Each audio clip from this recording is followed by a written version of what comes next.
नमः संस्कृताय। जयतु संस्कृतं जयतु भारतम।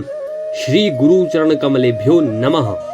आज हम श्रीमद् भगवत गीता के दूसरे अध्याय के 2 श्लोकों की चर्चा करेंगे, 10वें और 11वें, क्योंकि इसमें एक श्लोक का भाव दूसरे श्लोक के अर्थ के साथ जुड़ा हुआ है। तो श्लोक इस प्रकार है। तम उवाच ऋषिकेशः प्रहसन्नेव भारत सेनयोः उभयोर्मध्ये विषीदन्तम् इदं वचः। इस श्लोक में संजय धृतराष्ट्र से कहते हैं कि हे भरतवंशी धृतराष्ट्र, तत्पश्चात दोनों सेनाओं के मध्य शोक से युक्त अर्जुन से भगवान कृष्ण ने यह वचन कहे। क्या वचन कहे?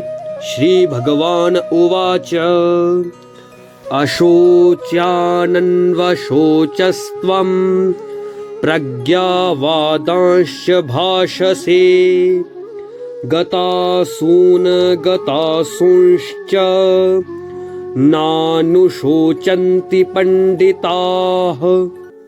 अर्थात हे अर्जुन, तुमने शोक न करने योग्य बात का शोक किया है और विद्वतापूर्ण बातें कर रहे हो। जो वास्तव में ज्ञानी पंडित होते हैं वे जिनके प्राण चले गए हैं और जिनके प्राण नहीं गए हैं उनके लिए शोक नहीं करते। इस श्लोक में भगवान कृष्ण अर्जुन से कहते हैं कि हे अर्जुन, तुम विद्वानों जैसी बातें तो कर रहे हो परंतु तुम विद्वान नहीं हो, क्योंकि जो व्यक्ति विद्वान होता है, जो मनुष्य विद्वता के उस शिखर तक पहुंच जाता है, वह ना तो मृत लोगों के लिए और ना जीवित लोगों के लिए शोक करता है, क्योंकि उसे पता है कि यह शरीर नाशवान है और वह जो आत्म तत्व है उसका कभी नाश नहीं होता। क्योंकि जो मर गए हैं उनके लिए शोक करना महान गलती है, क्योंकि मरे हुए प्राणियों के लिए शोक करने से उन प्राणियों को दुख भोगना पड़ता है। जैसे मृतात्मा के लिए जो पिंड और जल दिया जाता है वह उन्हें परलोक में मिल जाता है, वैसे ही मृतात्मा के लिए जो कफ और आंसू बहाते हैं वे मृतात्मा को परवश होकर खाने पीने पड़ते हैं। स्कंद पुराण में इस बात का वर्णन मिलता है।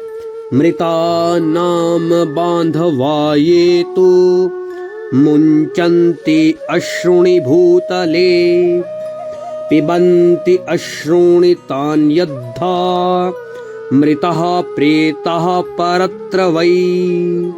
अर्थात मृतात्मा के बंधु बांधव पृथ्वी पर जिन आंसुओं का त्याग करते हैं उन आंसुओं को मृतात्मा परलोक में पीना पड़ता है। अर्थात उन आंसुओं को जो उनके पितर लोग हैं उन्हें परलोक में पीना पड़ता है।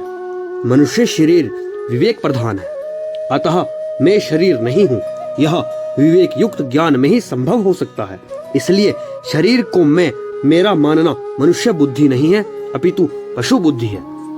इस श्लोक के माध्यम से अर्जुन को भगवान इसी बात का संकेत करते हैं कि यह जो शरीर है यह नाशवान है और जो आत्म तत्व है वह अविनाशी और हमेशा रहने वाला है। तो तुम उस बात का शोक क्यों कर रहे हो जिसका शोक नहीं करना चाहिए?